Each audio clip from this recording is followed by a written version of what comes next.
আব্দুল্লাহিল আমান আজমি তার বাবার মতোই পাকিস্তানের একজন কট্টর দেশপ্রেমিক। তিনি একাধিকবার প্রকাশ্যে ঘোষণা করেছেন যে তিনি বাংলাদেশের সংবিধান, জাতীয় পতাকা এবং জাতীয় সঙ্গীতকে স্বীকৃতি দেন না।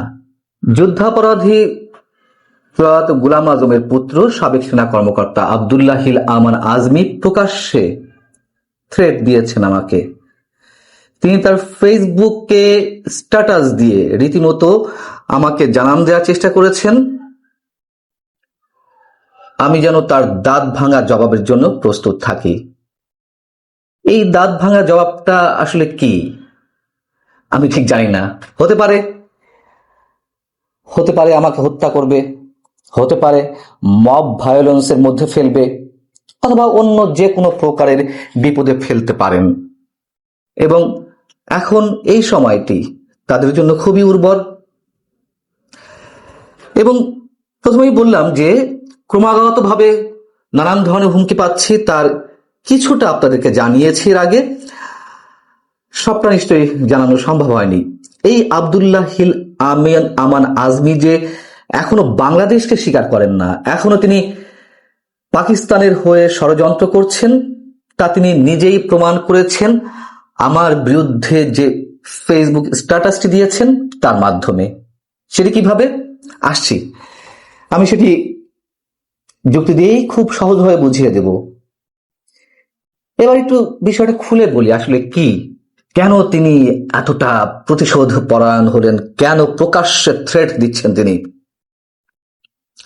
গত 15 আগস্টে এই মানচিত্র চ্যানেলে ভারতের যে আনন্দবাজার পত্রিকার রিপোর্টের কথা তিনি উল্লেখ করেছেন, সেই রিপোর্টের রেফারেন্সে আমি একটি কন্টেন্ট তৈরি করেছিলাম। আবার 18 আগস্ট 3 দিন পরে তাকে কেন্দ্র করে পাকিস্তানের অন্যতম একটি গণমাধ্যম দ্য ক্যাচ লাইন, সেখানে প্রকাশিত একটি প্রতিবেদনকে কেন্দ্র করেও আমি আরেকটি কন্টেন্ট তৈরি করেছিলাম আজমি সাহেবকে নিয়ে। কিন্তু জেনারেল আব্দুল্লাহিল আমান আজমি সেই কন্টেন্ট নিয়ে কোনো কথা বলেননি, একটু শব্দটি উচ্চারণ করেননি, শুধু আনন্দবাজারটা নিয়ে আমাকে হুমকি দিয়েছেন। এটাও একটু ব্যাখ্যা করা দরকার। আচ্ছা, আনন্দবাজারের রেফারেন্সে কন্টেন্টটির আমি যে কন্টেন্টটি করেছিলাম তার শিরোনাম ছিল ভারতে হামলার পরিকল্পনা আব্দুল্লাহিল আমান আজমির, প্রশ্নবোধক চিহ্ন দিয়ে করেছিলাম শিরোনামটি। এবং ভারতকে অস্থিতিশীল করতে গোলাম আজম পুত্র আব্দুল্লাহিল আজমির নেতৃত্বে একটি দল কাজ করছে ভারতের, ওই পত্রিকার মূল বিষয়বস্তু ছিল, মানে এই প্রতিবেদনের মূল বিষয়বস্তু ছিল এটি। তো এই ধরনের সংবাদের সত্যতা আছে কিনা আমি এ প্রশ্নও তুলেছিলাম, এবং সত্যতা থাকুক আর না থাকুক দুটোই যে আমাদের জন্য বিপজ্জনক সেটিও আমি বলেছিলাম।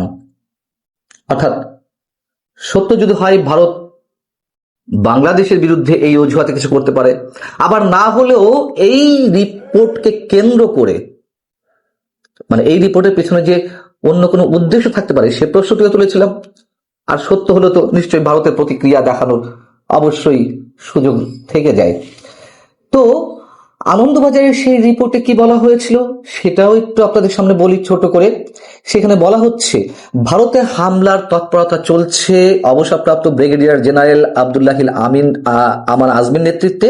সেনাবাহিনীকে কার্যত নিষ্ক্রিয় করে তিনি ইসলামিক রেভলিউশনারি আর্মি গঠনের চেষ্টা করছেন। যদি তাই হয়ে থাকে, আবারও বলি, বাংলাদেশের জন্য ভয়ঙ্কর ভয়ঙ্কর বিপজ্জনক তথ্য এটি। এছাড়া আনসার আল ইসলামের জঙ্গিদের দিয়ে ভারতে হামলা চালানোর জন্য আত্মঘাতী বাহিনী তৈরি করা হচ্ছে। এতে পাকিস্তানের গোয়েন্দা সংস্থা ISI একজন এজেন্ট, যিনি বাংলাদেশ সেনাবাহিনীর একজন অবসরপ্রাপ্ত কর্মকর্তা, তাকে আজমির সহকারী প্রধান হিসেবে নিয়োগ দিয়েছেন। এবং আজমির মূলত 3টি লক্ষ্য নিয়ে কাজ করছে। তার অন্যতম একটি হচ্ছে বাংলাদেশ সেনাবাহিনী এবং DGFI কে ধ্বংস করে ইসলামিক রিভলিউশনারি আর্মি গঠন করা। তো এটি নিয়ে তিনি বেজায় ক্ষুব্ধ হলেন এবং আমার বিরুদ্ধে যাবতীয় সব কিছু করার উদ্যোগ নাকি তিনি নিয়েছেন এবং নিচ্ছেন। মজার বিষয় হচ্ছে পরবর্তীতে 18 আগস্ট আমি যে কন্টেন্টটি তাকে কেন্দ্র করে পাকিস্তানের একটি গণমাধ্যমে যে প্রতিবেদন এলো সেটা রেফারেন্সে করেছি, সেটা নিয়ে তিনি টু শব্দটি করেননি, যেটা বলছিলাম, কারণ সেটি তার ভালো লেগেছে। কোন কথাগুলো ভালো লেগেছে জানেন? উল্লেখ করলেই বুঝতে পারবেন, আপনারা অনেকেই দেখেছেন, তারপরে আমি চুম্বক অংশটি একটু বলি আপনাদের সামনে। পাকিস্তানের দ্য ক্যাচ লাইনের শিরোনাম ছিল east Pakistan must return, Bangladesh অবশ্যই পূর্ব পাকিস্তানে ফিরে যাবে। এই প্রতিবেদনে জেনারেল আজমিকে বাংলাদেশের সেনা প্রধান অথবা প্রতিরক্ষা উপদেষ্টা কিংবা জাতীয় নিরাপত্তা উপদেষ্টা করার দাবি জানানো হয়েছে। কেন? তার কারণ পাকিস্তান এখনো মনে করে, বা ওই গণমাধ্যমে এই প্রতিবেদনটি যিনি লিখেছেন তিনি আজমিকে এইভাবেই পোর্ট্রেট করছেন, চিত্রায়িত করছেন যে তিনি পাকিস্তানের জন্য দেশপ্রেমিক যোদ্ধা।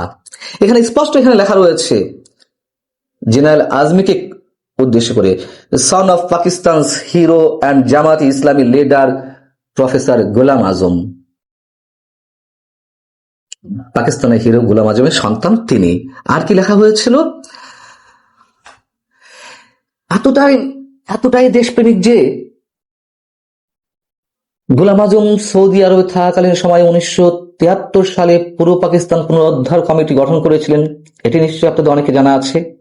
তারই সন্তান জেনারেল আব্দুল্লাহিল আমান আজমি, এবং তিনি বাঙালি হিন্দু সংস্কৃতির অনুপ্রবেশকে প্রত্যাখ্যান করেছেন, বিশেষ করে পহেলা বৈশাখের মতো উৎসব আরোপের বিষয়টি। দ্য ক্যাচ লাইন লিখছে, আমার কথা নয়। তিনি পাকিস্তান সেনাবাহিনীর সম্মান রক্ষার জন্য মুক্তি বাহিনী এবং তাদের পাকিস্তান বিরোধী প্রচারণার ধারাবাহিক নিন্দা করেছেন। এবার বুঝুন, জেনারেল আব্দুল্লাহিল আমান আজমি আমার উপরে চটবেন না কেন? কেন খেপবেন না? কেন প্রতিশোধ পরায়ণ হবেন না? এগুলো যে সবই খানিকটা আপনাদের সামনে তুলে ধরেছি এ কারণেই। এবং তিনি যে দ্য ক্যাচ লাইনের এই প্রতিবেদনের কোনো প্রকার কোনো প্রতিবাদ জানাননি, তার থেকেই প্রমাণ হয় যে তিনি কতটা এখনো পর্যন্ত পাকিস্তান প্রেমিক এবং বাংলাদেশের বিরুদ্ধে কোনো ষড়যন্ত্র করছেন কিনা। এবং এদের পূর্বপুরুষরাই বাঙালিকে হিন্দু বলে মুক্তিযোদ্ধাদেরকে প্রতিহত করার চেষ্টা করেছিল, হিন্দুস্তানের ষড়যন্ত্র বলে চালিয়ে দেওয়ার চেষ্টা করেছিল আমাদের মহান মুক্তিযুদ্ধকে। এখনো নতুন নতুন করে সব অপতথ্য ছড়ানো হচ্ছে যে 2000 কেবলমাত্র শহীদের সংখ্যা মুক্তিযুদ্ধে। শুনুন, জেনারেল আব্দুল্লাহিল আমান আজমি সাহেব কি করবেন আপনি এবং আপনারাই ভালো জানেন। এই মুহূর্তে এই দেশে আপনারা যা ইচ্ছে করতে পারেন সেটাও আমরা বেশ জানি। মেরে ফেলতে পারেন, প্রথমে যেটি বললাম, এর বাইরে আরো অনেক কিছু করতে পারেন, সেই সুযোগ আপনাদের তৈরি হয়েছে। কিন্তু এটি মনে করার কোনো কারণ নেই আপনাদের ক্ষমতা, আপনাদের ঔদ্ধত্য কিংবা সেই হুমকিগুলো কার্যকর করার মাধ্যমে আমাদের মুখ বন্ধ হয়ে যাবে, এটি মনে করার কোনো কারণ নেই। একবার মরতে হবে তো, একবার। আপনি না মারলেও তো অন্য যে কোনো ভাবে মৃত্যু আসতে পারে, তার জন্য আমরা সব সময় প্রস্তুত যে কোনো মৃত্যুকে গ্রহণ করার জন্য। তাই বলে মুক্তিযুদ্ধের পক্ষের কথা কোনো অবস্থাতেই বন্ধ করতে পারবেন না, কোনো অবস্থাতেই না।